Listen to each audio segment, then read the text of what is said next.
याच मुलाखतीमध्ये ते दोघेही असं म्हणाले की भाजपचे लोक हे मुख्यमंत्री यांचे नेते यांचा कोणाचाही जन्म मुंबईमध्ये झालेला नाही आणि म्हणून मुंबईबद्दल यांना काही माहिती नाही. मुंबईच्या काय समस्या आहेत यांना माहिती नाही. मुंबईचा काय विकास केला पाहिजे हे यांना माहिती नाही. हे बाहेरून आलेले आहेत. आता मला सांगा, हिंदू हृदय सम्राट शिवसेना प्रमुख बाळासाहेब ठाकरे यांच्यापेक्षा जास्त मुंबई कोणाला माहिती होती का? त्यांना सर्वात चांगली मुंबई माहिती होती. मुंबईकरांची नाडी माहिती होती.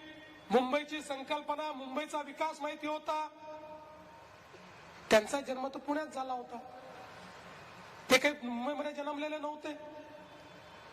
आणि त्याच वेळी जे म्हणतात आम्ही मुंबईत जन्मलो म्हणून मुंबईकरांच्या समस्या आम्हाला माहिती आहे, ते जन्मून जवान झाले, आता म्हातारे होऊ लागले, तरी मुंबईची एकही समस्या आजपर्यंत त्यांनी सोडवली नाही.